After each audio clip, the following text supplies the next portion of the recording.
debout, les hommes. Une fois rendu à Montréal, c'est là qu'ils m'ont rencontré Ferdinand Robidoux. Moi, je travaillais au journal de Saint-Hyacinthe dans le temps. J'étais typographe. Ça fait forme un partenariat, puis on est parti chez Diac, puis on a relancé le journal.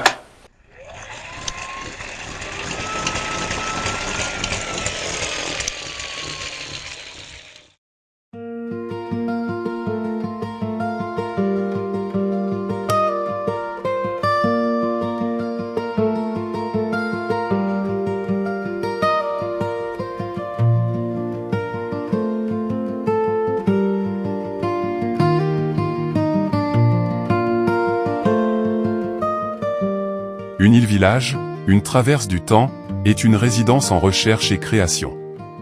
Elle a pris la forme d'un laboratoire d'observation temporelle, de recherche préliminaire sur le développement photographique de type cyanotype, d'archives photographiques, et de recherche sur la dynamique sociale autour de l'entité physique et symbolique de l'imprimerie.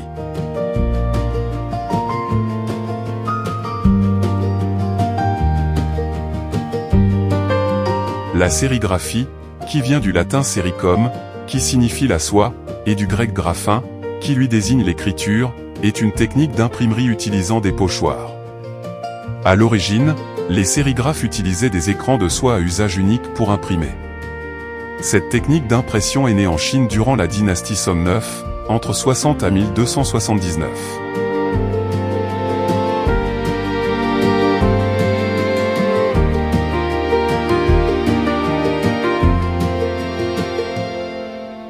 La forte émigration chinoise vers les États-Unis au XIXe siècle marqua l'entrée de la sérigraphie dans l'ère moderne et favorisa son éclosion outre-Atlantique.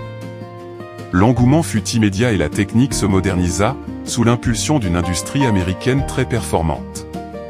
Le racloir supplanta le rouleau pour l'application de l'encre, et le nylon fit oublier la soie en guise d'écran. Aujourd'hui, les artistes ont remplacé les encres à l'huile par des encres à l'eau, beaucoup moins nocives pour la santé.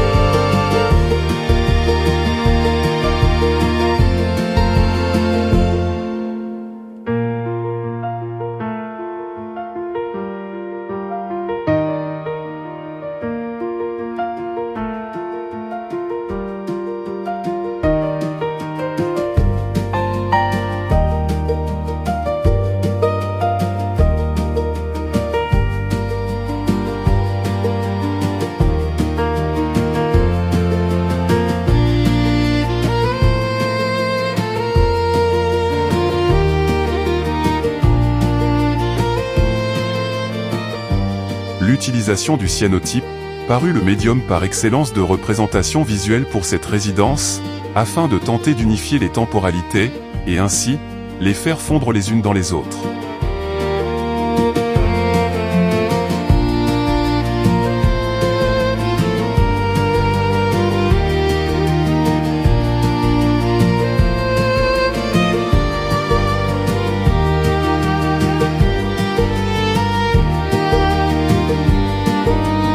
Cette technique de développement photographique a été inventée par le scientifique et astronome anglais John Frederick William Herschel. Cette découverte date de la même époque que l'imprimerie du village, soit vers les années 1840 à 60. Le procédé utilise deux produits chimiques. Le citrate d'ammonium ferrique et le ferricyanure de potassium, qui sont sans danger pour l'environnement. Le rendu bluffant des images ainsi créées permet d'éliminer d'une certaine manière, ou du moins de fractionner, de créer une tension temporelle et de questionner directement les codes visuels de deux différentes époques.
Dessine-moi le jardin que je n'ai pas eu. Dessine-moi la mer que je ne vois plus. N'oublie pas ces enfants que je n'ai pas eus. N'oublie pas le temps et ce que j'ai perdu. Ni mon cheval fou courant sous les pommiers doux, ni mon cheval fou.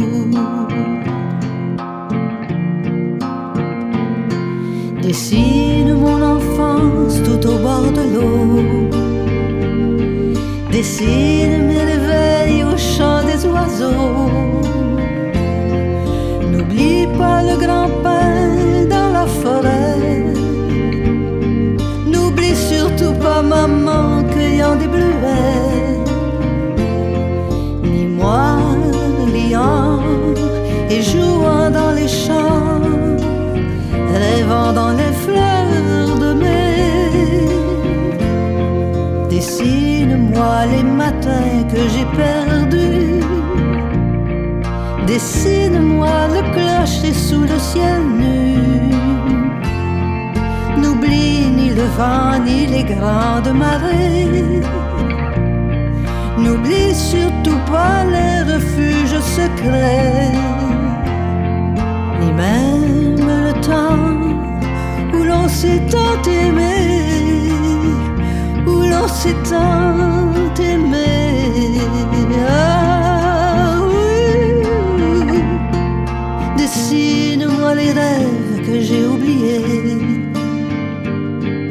Dessine-moi l'amour trop vite passé. N'oublie jamais mon cœur pas encore blessé. N'oublie pas la maison si ensoleillée, ni même la raison de toutes ces passions, de toutes ces passions. Dessine-moi le pays que je n'ai pas eu. Dessine-moi l'histoire où nous fûmes vaincus. N'oublie jamais comment nous sommes revenus. N'oublie surtout pas qu'on est resté debout. Ni l'amour encore comme unique trésor, ni l'amour encore.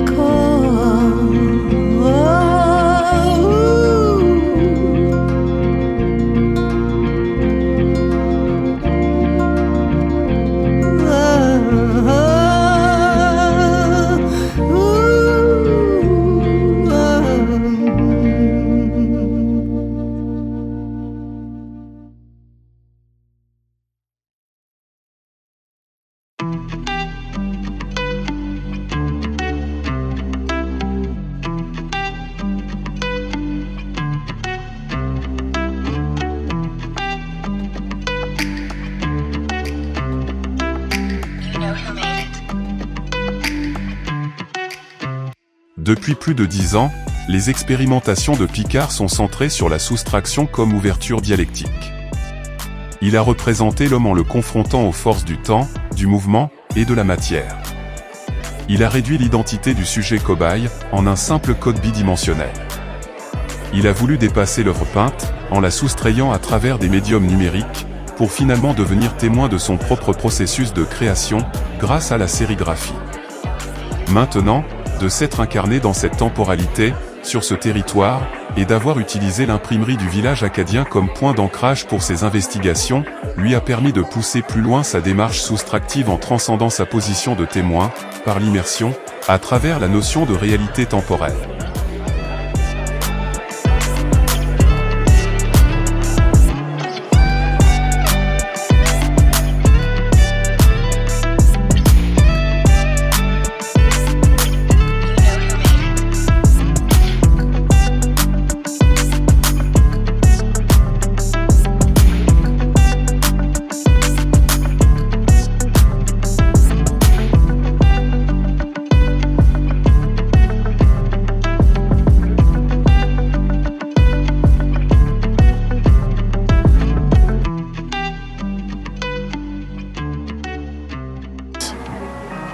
Je m'appelle Jacob, je vis à Jonquière et ce que je retiens le plus au village acadien, c'est la maison Black Owl.